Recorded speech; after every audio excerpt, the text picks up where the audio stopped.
After the end of World War II, the world was split into two, East and West. This marked the beginning of the era called the Cold War.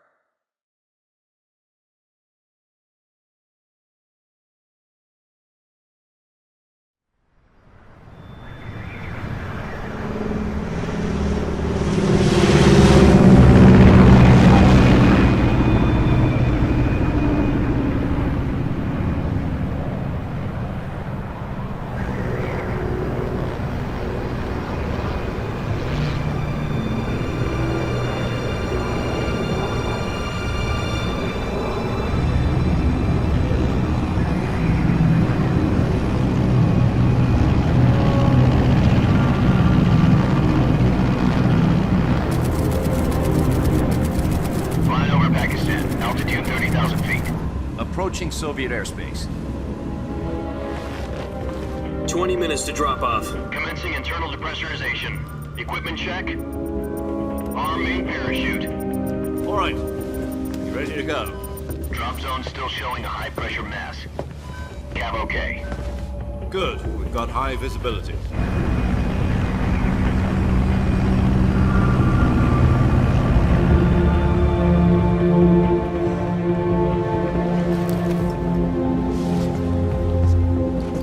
Put out that cigar. Connecting oxygen hose to interior connector. Put on your mask.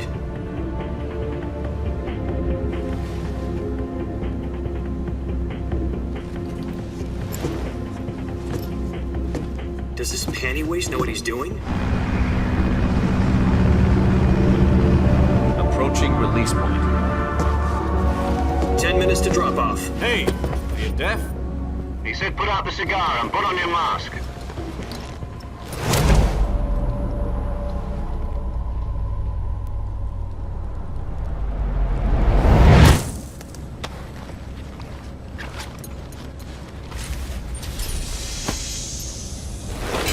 Depressurization complete.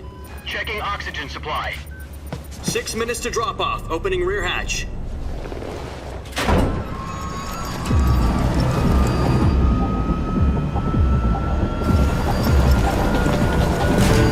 Sunrise.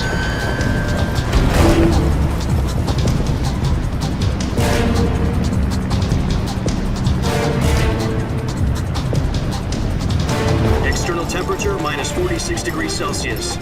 2 minutes to drop off. Stand up. You'll be falling at 130 miles per hour. Try not to get frostbite from the wind chill. 1 minute to drop off. Move to the rear. Activate the honor bottle. This is one for the history books. The world's first halo jump. 10 seconds to drop off. Stand by. Status okay. All green. Prepare for drop off. Countdown. 5, 4, 3, 2, 1. Spread your wings And fly. God be with you.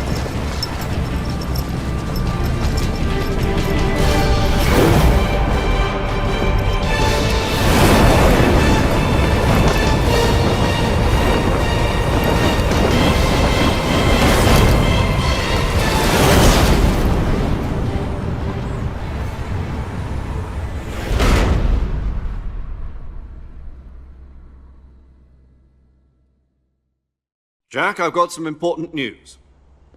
The head of the CIA has finally given us the green light for the virtuous mission. Virtual mission? No, the virtuous mission. The future of our Fox unit depends on it. If it succeeds, we'll be officially organized into a unit. Virtuous mission? Sounds like some kind of initiation ritual. You know, don't get cocky. This isn't a training op. Right. So what exactly is this wonderful mission? Well, about 2 years ago, a certain Soviet scientist requested asylum in the West through one of our moles. His name is Nikolai Stepanovich Sokolov. He's head of the OKB 754 Design Bureau, one of the Soviets' top-secret weapon research facilities, and the East's foremost expert on weapons development. Sokolov? Isn't he that famous rocket scientist? The very same. On April the 12th, 1961, the Soviets achieved the first manned spaceflight in history. The Earth was blue, but there was no God. Well spoken. The rocket that carried Yuri Gagarin into orbit was the A-1, known as the Vostok rocket. Sokolov is said to be the man most responsible for the multi-engine cluster used in that rocket. After Gagarin's flight, Sokolov left rocket development to become the head of the newly established Design Bureau. From a lowly technician to head of a design bureau, that's quite a success story, so why do you want to defect? It seems he'd become afraid of his own creations. Afraid? Call it a crisis of conscience. And for that, he left his country and his family behind and went over the fence? Not exactly.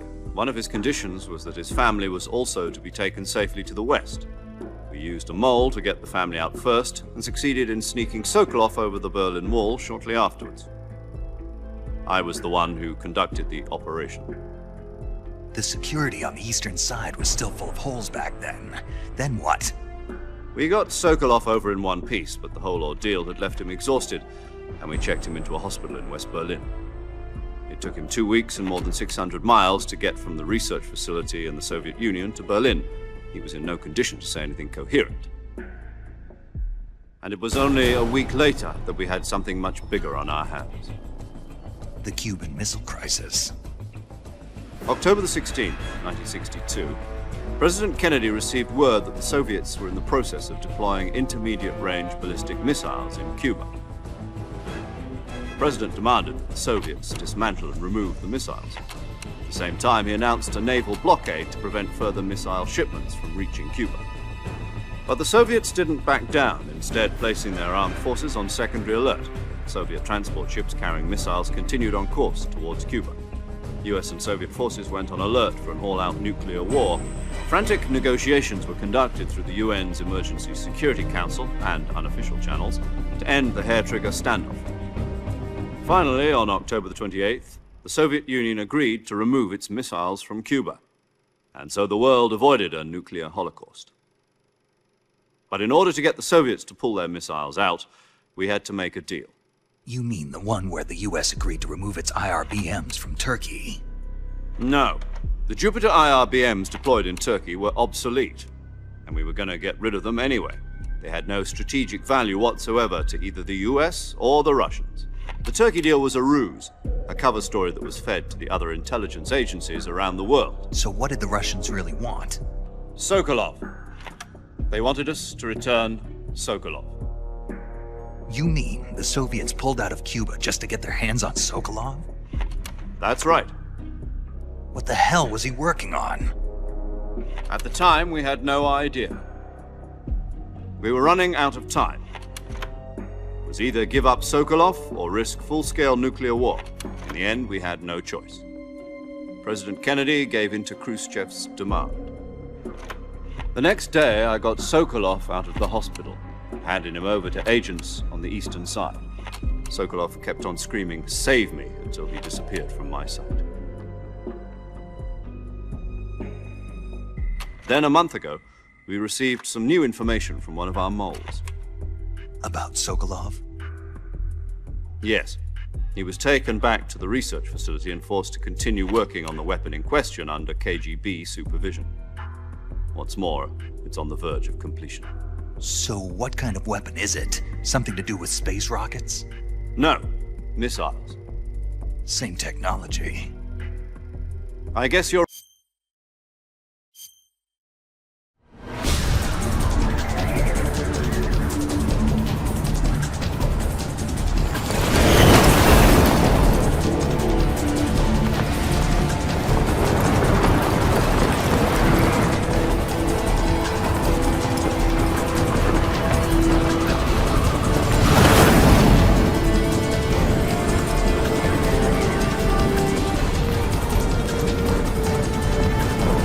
Listen up, Jack.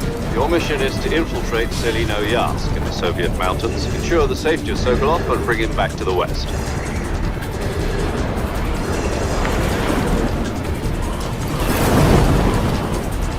If we don't get Sokolov back before that weapon is complete, we'll be facing a major crisis. The clock is ticking.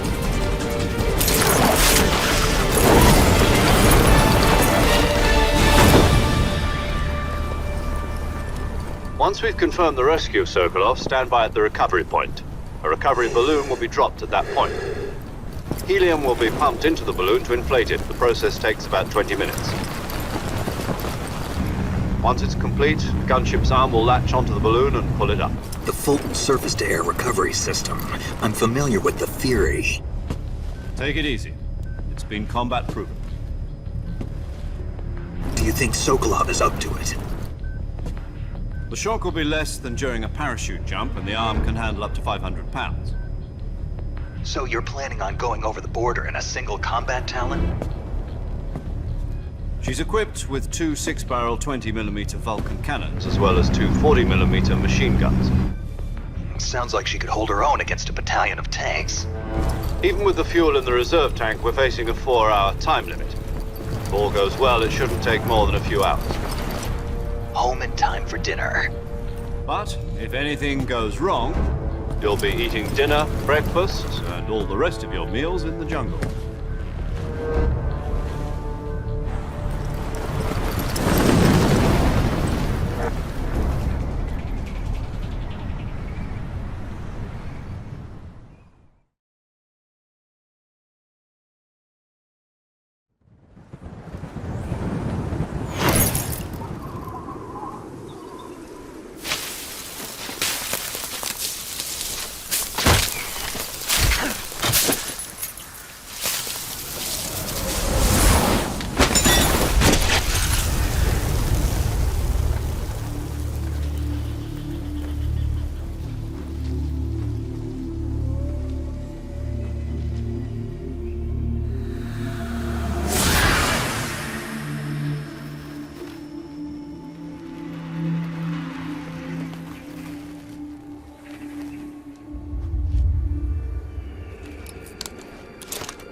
Do you copy?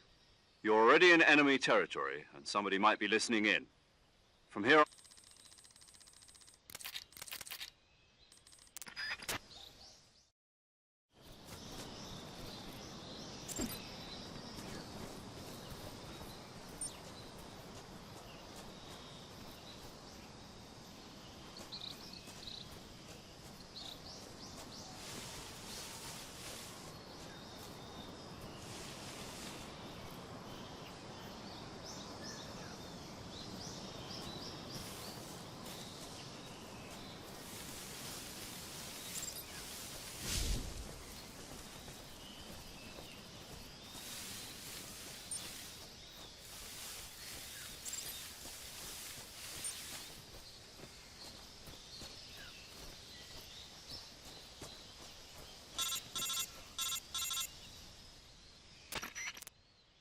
Snake, where do you think you're going?